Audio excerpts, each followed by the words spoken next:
They say you're living good. Pretty lawns with fancy landscapes. She stares ahead with a blank gaze in her lovely neighborhood where the living is good.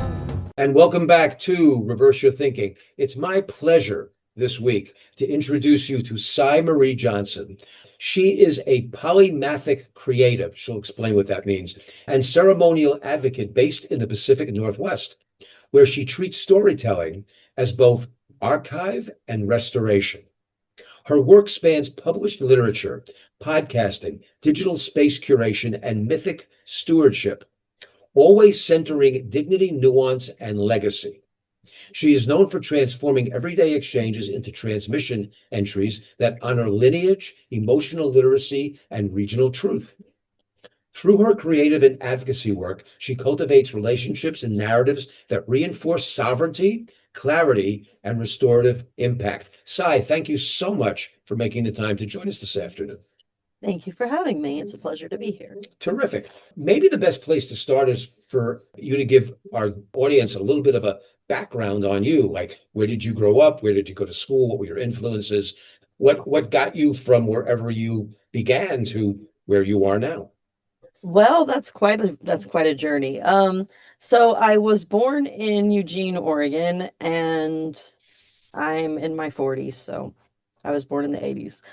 So I lived in Oregon most of my life up until I was about 11 years old, and then my mom moved to Nashville, Tennessee. And the reason why that happened was because she wanted to be closer to her mother.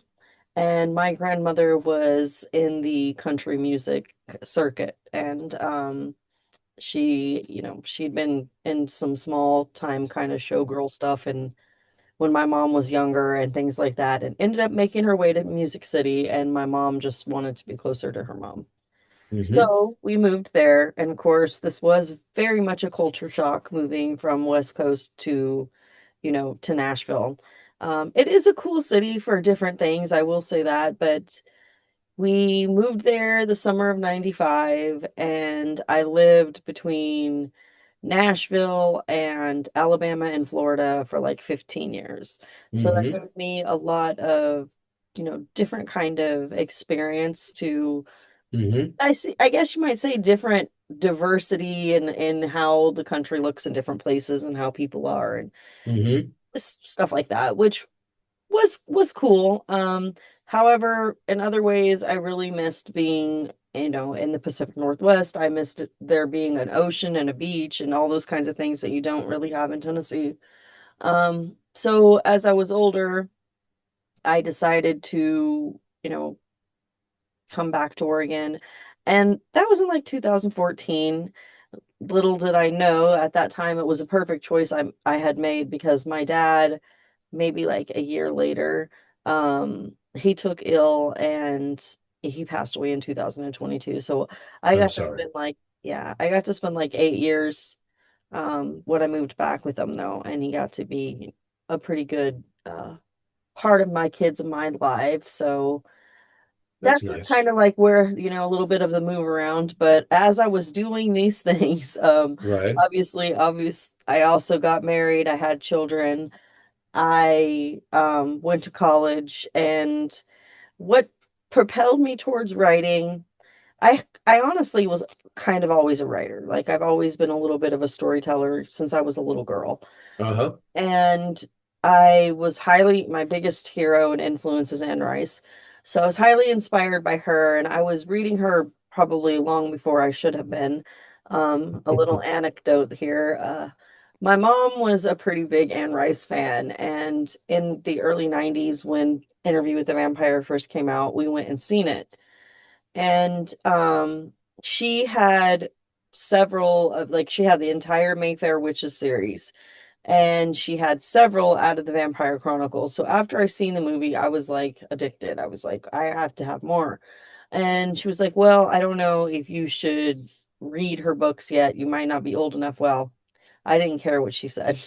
Mm-hmm. So she had a she had a shelf with all of her books, and I'm Uh-huh. talking like V.C. Andrews, Stephen King, like all of the greats. And I was like, oh, Anne Rice, okay, Vampire Lestat. I'm taking that and this one and that one. And I was a speed reader. So I took them, and it was one day in the summer, and I took them when she had went to work early in the morning, like 9 o'clock, 10 o'clock in the morning. And by the Uh-huh. time she got home that afternoon at like 6 o'clock, I had already done read them and they had already Mm. been put back. Okay. All So right. she never even knew until finally she did catch me with Queen of the Damned. And so yeah, that was kind of where the influences of all the stories came from. I just was very enthusiastic about books, and my Uh-huh. parents were very encouraging of reading and literacy and going to library and stuff like that. So I was reading way beyond my age by the time I was like 8, 9 years old. I was reading adult books. I was just very Hmm. advanced. Um, and even at that time, I can remember being in like the fourth grade and writing like short stories or trying to attempt screenwriting in my journals and diaries. And, it was just like what I considered stupid notes or doodling or whatever. But Hmm. as I advanced with life, I continued doing it. And when I got into English in high school, I was actually referred to a program. They're like, we feel like you should go into honors English and you should do all these things. Well, some little bit more of my background. Because I was from the West Coast, I was kind of an oddball out down there. And I moved to a town where a lot of students in my high school were more privileged to me. They lived in like gated subdivisions and communities while I lived in like a trailer park. So, knowing that, even though I was super talented and I loved storytelling and I was really gifted with English, a lot of the girls that bullied me were in the advanced honors classes. Okay. And I was already at the top of my class in my regular English class, and I did extra credit just because I liked to storytell. Like, I would Uh-huh. do stuff because it was fun to me. So where I had like 108 average, and she goes, I have to, I can only give you 100, but it didn't matter because she was ready to recommend me, and they did this meeting and everything to give me commendations to go to honors English, and I was baffled, and I was just like, no, no, I don't want to do that. I don't want to do that. I'm fine just going to regular English. And my teacher told me then that I would probably regret that. Well, in some cases that was kind of true later, but in remembering it, the thing that ticked me off the most was when my youngest son, he's about to be 15, when he was 11 months old, I was a stay-at-home mom, and my pregnancy and that delivery was awful. It was just terrible. But I was kind of in postpartum depression, and I kind of just had a thought one day of like, what could I do like to be a voice for those who have none, like to use the writing skills that I have, and Hmm. I was already writing like short stories and doing blogging anyway just because I enjoyed storytelling as I've described. And Right. then I had a mentor who stepped into my life, and he got a hold of one of my blogs and he read it and he goes, "Why are you not making money doing this?" And it really Mm. hit me that day. I was like, and I mean, my first argument to him was, well, I don't have any formal education. I have not gone to college. And he goes, well, change that. Do it. Like make the difference. What can Right. you do to get from where you are with this raw talent and refine it to where you can begin paid for it? Like there's got to be a way you can build a bridge here. Uh-huh.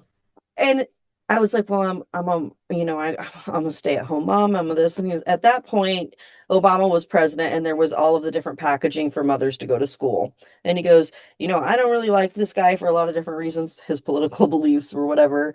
But here's what I can tell you. He still is our president. That means he's in service to the people. Here's what he's offering. You might as well take advantage of it and use it Right. to try to build yourself the American dream. I mean, you never know what will happen unless you try. And this person was like 50. So, I mean, as he was telling me this, and I'm like 26 years old, I was like, maybe you're right. And I went ahead and decided to start doing some research. And I found the college that I went to twice and got my master's degree from. But even while I was going to school, I already decided, I don't know, he like lit a fire under my butt, you might say. Um, I was like, you know what? I've already got all these tools to my advantage. I need to Hmm. figure out what KDP is and self-publishing and how to do this independently. And I already know how to do designing, and I'm already writing stories. I already know how to do HTML and web design and blogging and all this other stuff that I Right. self-taught. Hmm. And I was just like, yeah. yeah, let's go ahead and see what we can do with this. And I found the school I went to, and What school was that? Full Sail University in Winter Park, Florida. Okay. And I got my first book published actually independently, and it was just a poetry collection because I was just getting, kind of dipping my toes in the pool, if you will. Uh-huh. But I mean, they were some of my best poems at that time. So it was like I collected them all together. I did all of the formatting and I self-published it. And that was July 2013. And that was actually my second year of my bachelor's degree. Uh-huh. And I ended up getting, a 4-year degree, my bachelor's, and then I went for another year and a half to get my MFA.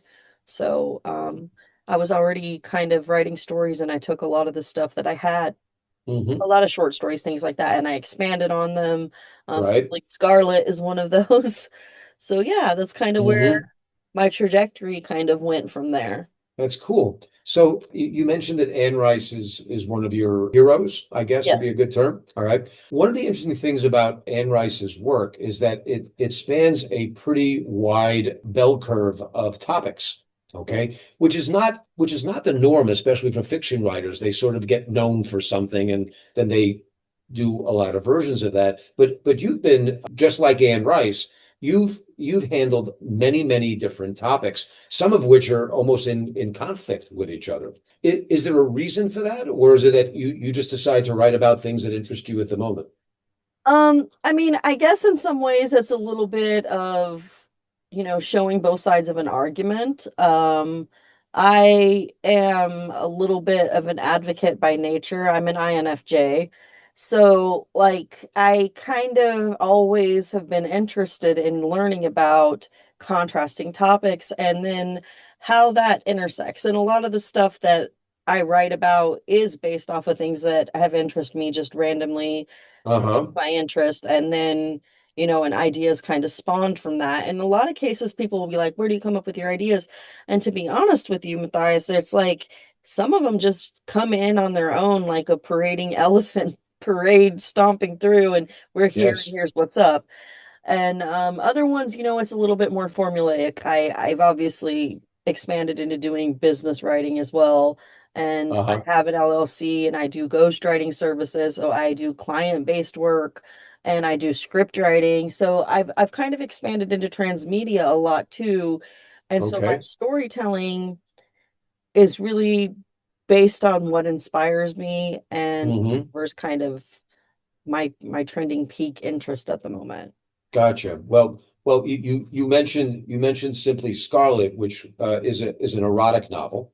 Is that the only erotic novel you've ever written? No, I wouldn't say the other books are necessarily erotica though, because they have like steamy scenes. Like if you were looking at spiciness on like from 1 to 5, obviously explicit erotica would be 5. A couple of my books are probably 3 or 4s, shying into that. Okay. More So I more do more write, romance? More yes, I romance? do write steamy romance, and I have had Right. several that fall under that. Okay. And then by the same token, you've got a bunch written on many other subjects. I think there's a children's book or two, or Yes, one, and there's also a bunch of books on faith or on metaphysical topics. And the one you wanted to talk about today is Embracing His Empire, correct? yes, yes. Okay. So tell us about this book. So this book is kind of a sci-fi slash almost empirical dystopian story. Um, it takes place on a fictional planet, and it's been taken over by one group of people whose planet was basically, you know, nuked. Like it basically imploded upon itself. And as they knew this was about to happen, they got into ships and they fled and they went to the closest planet in their solar system that was habitable. Uh-huh. Uh, and when they did that, they came in kind of like how you might picture the colonizers coming into the United States. They just Sure. showed up and they were fleeing what their disaster was for them, but then bringing impending doom to the people that were indigenous to the actual planet and kind of Right. displacing them. And in the process, a child who happens to be a royal child to the indigenous is taken and stolen by one of like the senatorial families that came from this Right. invading force who, I mean, in a way, they're kind of refugee seekers at the same time. There's like kind of that nuance there, you know. So they come in, and when they take over this space, this baby, they were never ever able to have children, and she's a newborn infant. So they take her and they raise her, leading her to believe all these certain things. And the reality is totally different. And she's actually very important because she is a royal lineage, one of the few survivors of this, you know, indigenous group of people Well, from the original well, well, planet. that's interesting. I mean, because in real life right now, we have a couple of things that sort of address that. On the one hand, you have Avatar, Yeah. which is dealing with those same concepts of colonization of a planet that's already occupied. And then you also have this whole theme that's going on right now between Russia and Ukraine, where Russia took many Ukrainian children and now they're reprogramming them to believe that Ukraine is the bad guy, so to speak, in that conflict. Were those things going on in the real world influences for the Not book? at the time that I began penning this work. Uh-huh. However, I will say that things from true history did play into part. A lot of like the Indian schools, for example, taking Sure. children from the colonies, sending them to be basically into the missionaries and to be converted into Catholicism or Christian, Right. whatever version. Sure. Those different types of things, they definitely played a part. And I mean, I'm 27% Native American myself, but also there's that whole European immigrant side of me as well, 73% Hmm. there. Um, so it's one of those situations where I get a lot of the different, again, why the story is nuanced is Hmm. understanding basically the humanity of it all within so many different historical inspirations and influences, which Anne Rice did as well, like in Feast of the Saints, for example. Hmm. Um, it's mostly just to pay homage to all of that history in a way that I feel Hmm. is more digestible right now. I got you. Okay. But by the same token, you're following Anne Rice's path in the sense that you're writing about a lot of different topics. Yes. And I would imagine it also mirrors your own trajectory and your own growth in the directions that you go. Yes, that is true. Okay. We're going to take a short break, but when we come back, I want to talk about polymathic and ceremonial advocacy. Okay? All right. You're listening to Reverse Your Thinking. I'm your host, Mathius Gertz. Our guest today, Cy Marie Johnson. We'll be right back after this.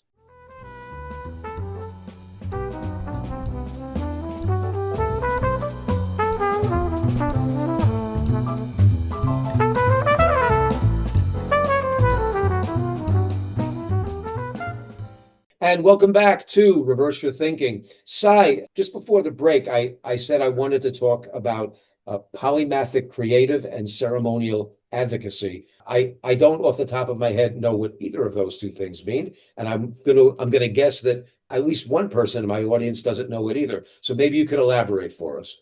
So polymathic basically just means that I am a very prolific writer, that I have multi-published in lots of different types of transmedia, lots of different formats. Okay. Basically all it means. It's a fancy way of saying it. And a creative, well, I mean, polymathic. I've created many different types of transmedia across spectrums.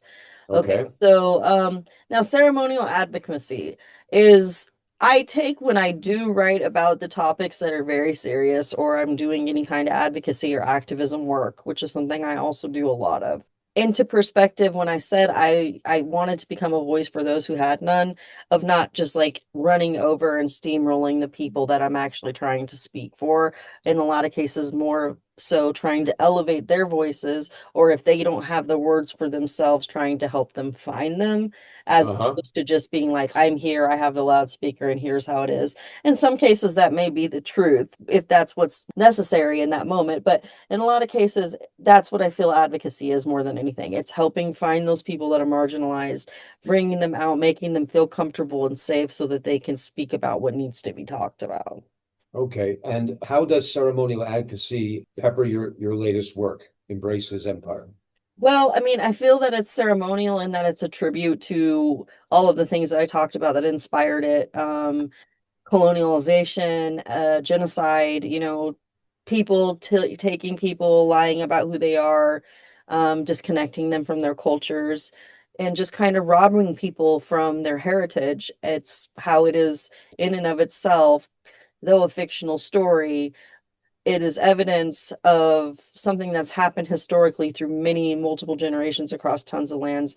And so if we take the time to look at these stories and actually compare them to reality, hopefully we can learn how everyone is human and how we all kind of, connect so that we can make changes to policies and situations to better all of humanity rather than that domineering kind of personality and that Machiavellian dominance that we were talking about at the start of the show. I think you're also alluding to the whole male hierarchy of politics and relationships and so on and so forth, particularly in the West.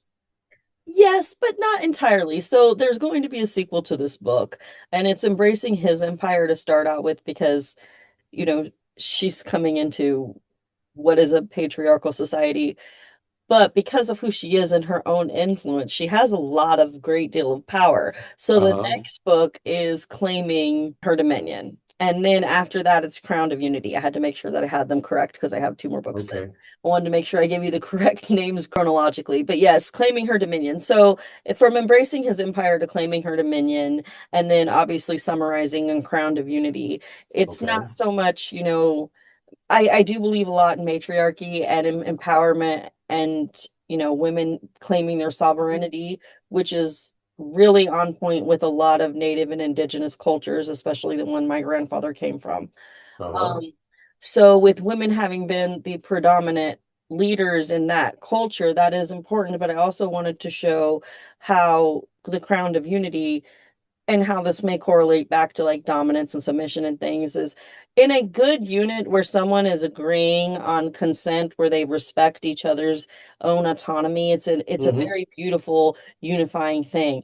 When it's one person just steamrolling over another, taking away agency, demanding loyalty and control, it changes the dynamics from being something a person enjoys to being a nightmare.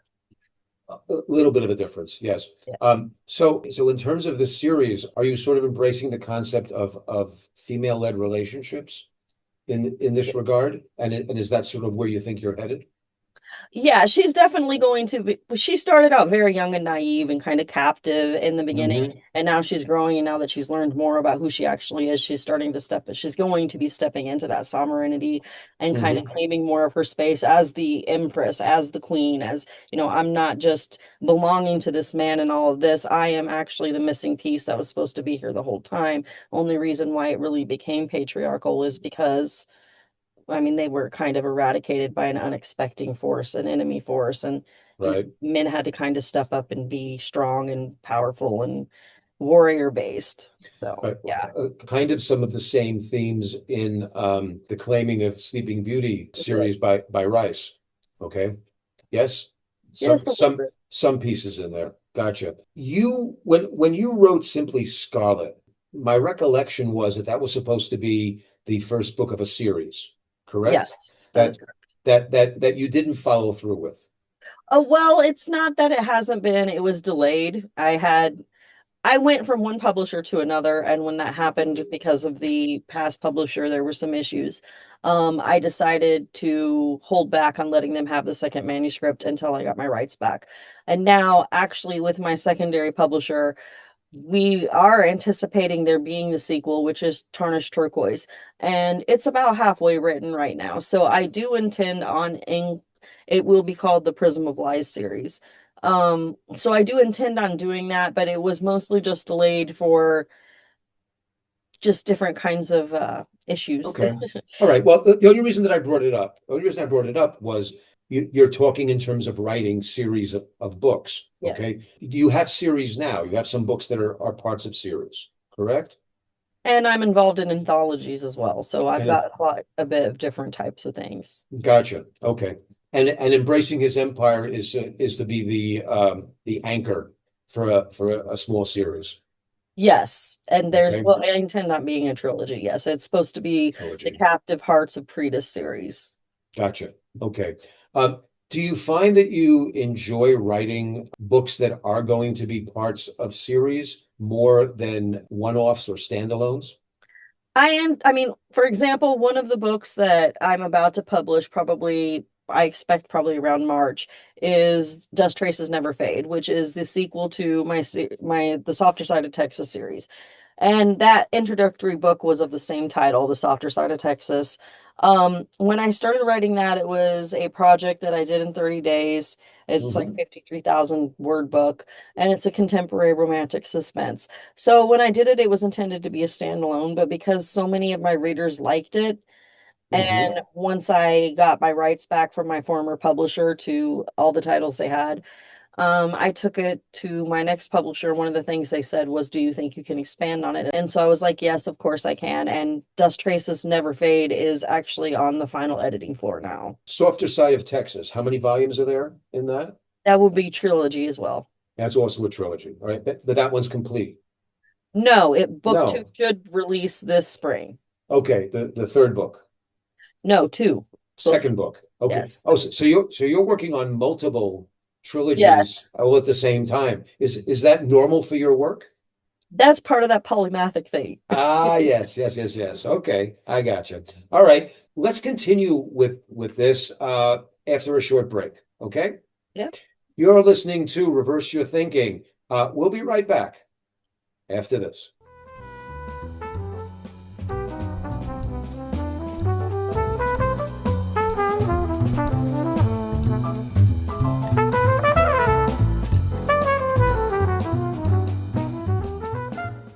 And welcome back to Reverse Your Thinking. Sai, before the break, we were talking about series of books, and you were talking about the fact that because you're so naturally polymathic, that you like to write multiple series and have multiple projects going on all at the same time.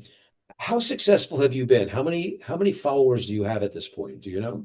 I mean, it depends on what platform we're talking about, but Yeah, generally speaking, I mean, probably around like 10K around each one. But I also do, like I said, services related stuff too. So I right? have other different types. I kind of have my eggs in many baskets, if you will.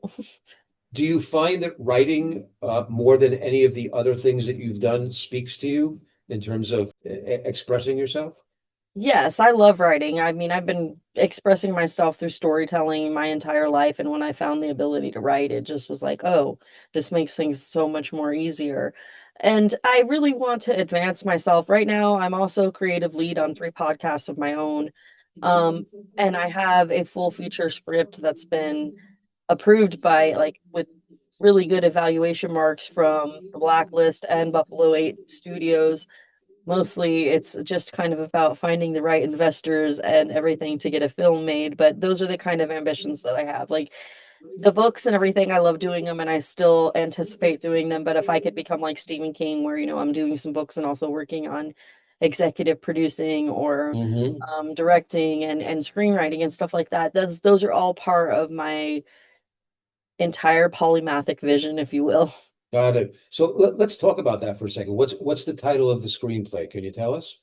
It's called Secrets of the Day, is kind of like an espionage thriller. It's centered on a female protagonist who works for the CIA.